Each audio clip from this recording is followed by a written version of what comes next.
Jika dalam perjalanan safar ketika mengendarai mobil tiba-tiba terjadi kecelakaan karena kecepatan tinggi kemudian menyebabkan adanya beberapa penumpang yang meninggal dan luka-luka, apakah sopir tersebut berdosa karena ada korban? Jika diusut di peradilan biasanya si sopir akan dihukum beberapa tahun penjara. Jika sudah dihukum apakah dosanya sudah diampuni? Tentu dilihat di sini.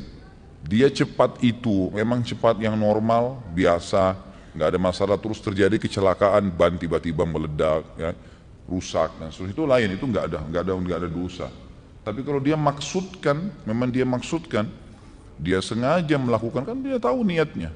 Kalau dia niatnya maksudkan berarti dia menjadi penyebab dosa di sini.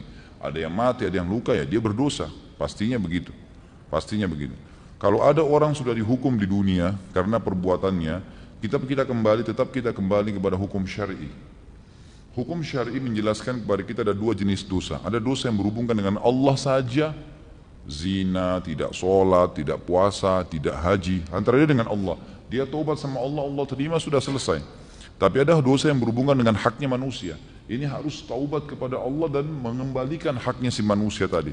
Seperti misalnya mencuri, menggunjing. Itu curi itu selain taubat kepada Allah, dia harus minta maaf kepada orang yang pernah dicuri barangnya, mengembalikan barang itu.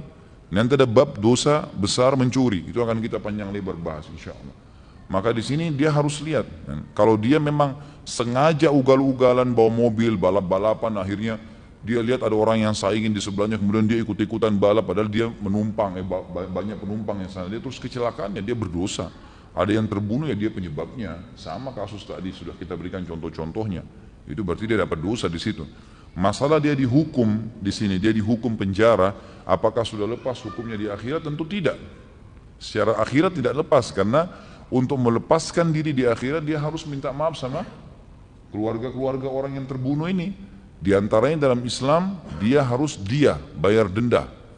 Dia itu tergantung yang disepakati oleh peradilan Islam yang ada di sekitar tempat atau tempat dia tinggal.